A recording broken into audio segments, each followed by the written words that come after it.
Je réfléchis là. Ouais, ça se voit.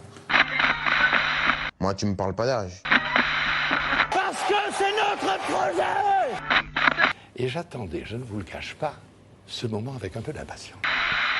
Bonjour à toutes et à tous, j'espère que tu vas bien. Cette semaine, dans le monde à ma hauteur, on parle de la dermatose nodulaire contagieuse. Cette maladie est au cœur de l'actualité. Tu as sûrement vu à la télé ou entendu à la radio que les agriculteurs sont en colère et c'est en partie à cause de celle-ci. La dermatose nodulaire contagieuse, c'est une maladie causée par un virus. Elle touche uniquement les bovins, c'est-à-dire les vaches et les taureaux par exemple. Cette maladie est donnée par des insectes qui les piquent, comme les moustiques, les mouches ou les tiques. Un insecte pique une vache malade, puis une vache en bonne santé, et il transporte comme ça le virus. C'est pour ça que la maladie peut se propager assez vite. Oh la vache! La dermatose nodulaire contagieuse existe depuis longtemps dans certaines régions du monde, notamment en Afrique et en Asie. Ces dernières années, elle est apparue plus près de l'Europe, ce qui inquiète beaucoup les éleveurs. Il est important de préciser que les humains ne peuvent pas attraper cette maladie.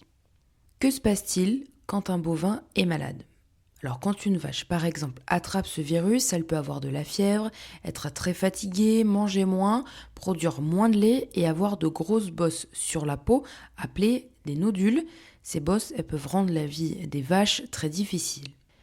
Quelles mesures sont prises pour arrêter la maladie ? Eh bien, pour éviter que la maladie se propage d'une ferme à l'autre, plusieurs mesures sont mises en place par les vétérinaires et l'État.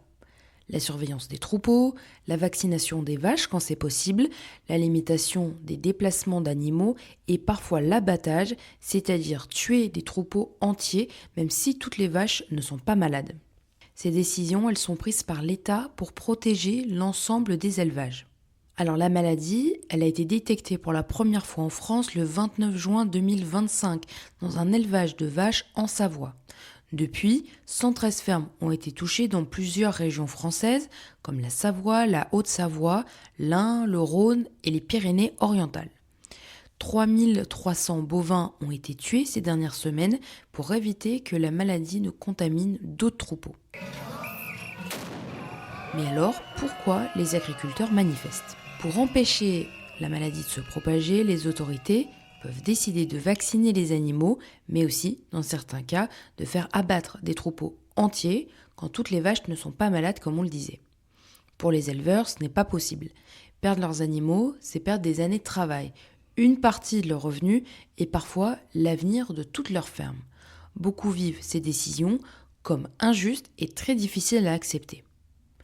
C'est pour cette raison que dans plusieurs régions, des agriculteurs ont manifesté. Ils se sont rassemblés pour faire entendre leur colère. Ils demandent à être écoutés et mieux compris.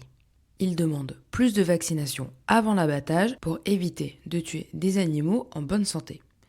Ils demandent aussi des aides financières, car quand un troupeau complet est tué, leur ferme peut être en danger.